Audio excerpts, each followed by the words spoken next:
Just in the state legislative priorities, I looked through on your handout, and I did see the mandate relief and flexibility. Yes. So just checking with you, I know you talked some about reporting there, but is this legislation you have or legislation you're looking to have proposed, or?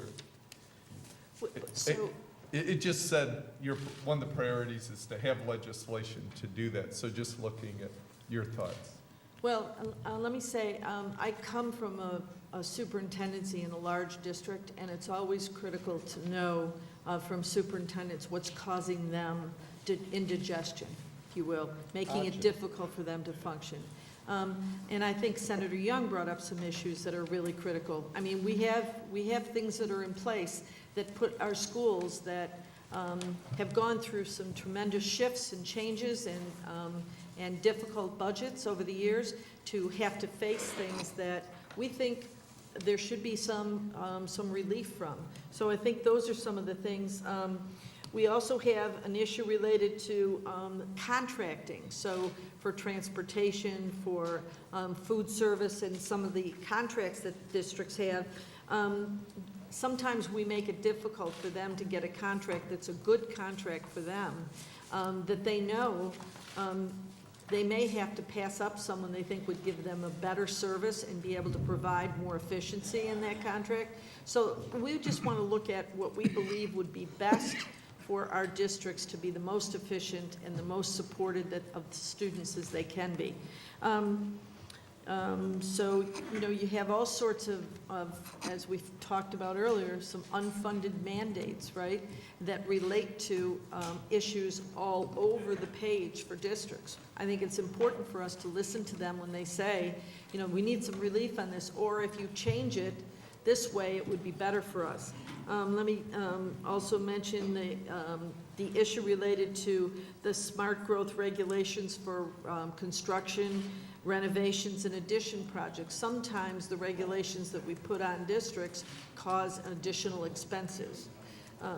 Another thing that helps districts is when they can get their projects through our system for approval, which I think is a good system, but once they can get those through, ultimately save money. If they get held with us, then the costs that were projected for those projects has probably gone up.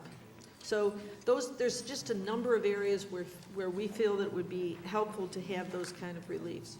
Well, certainly from my perspective, you know, I hear that a lot from my local districts as well. Your perspective from superintendency to commissioner and the sensitivity, it's nice to hear from the department that recognition, and certainly I think legislatively, I'm very interested, and I'm sure a number of our legislators would be, in working with you on trying to do things that are both frustration, time sensitive, but also costly mandates to lift some of those burdens as we go forward. We look at tough budget times, but if we can lessen some of those other costs, perhaps that puts us in better stead. My other thing, I did see within this the transition from school to the workforce, issues along that bridge to college careers. I'm glad you highlighted some of those things.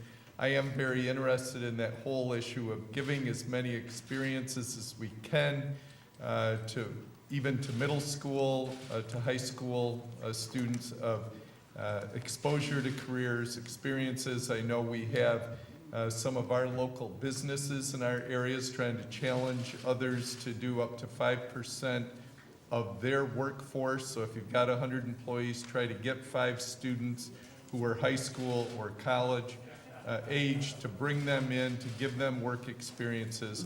I think all of those are very positive, but the more we can do at the middle and high school level to give kids those experiences, I'm hopeful that the state education department can be a force to help move schools along in that way and encourage them so more of those can happen.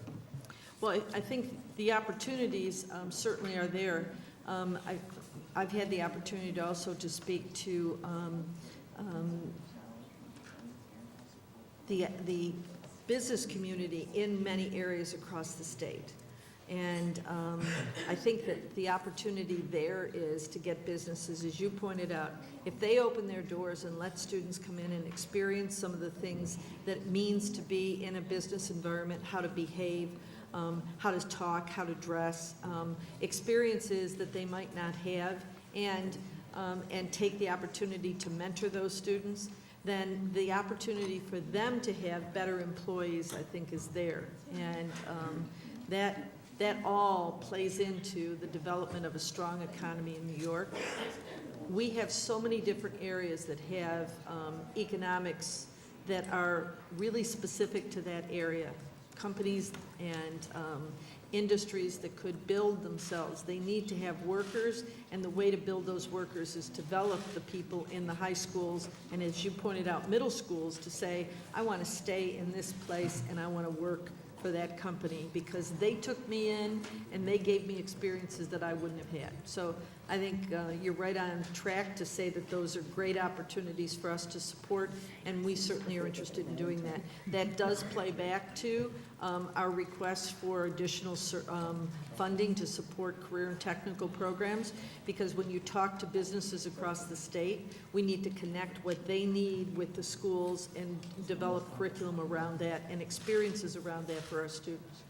I also, as it was mentioned, Assemblywoman Walsh mentioned issue of those who may have a local diploma, may not reach all of the levels academically that we have, but we may know in high school that there also, though, might be work opportunities, maybe not going on to college, but receiving some specific training for type of jobs, connecting them at an early time, giving a sense of hope that there are jobs out there for them, even if they might not be the highest academic achievers, I think is also something that should be part of our focus. So thank you for your efforts and ideas around this area.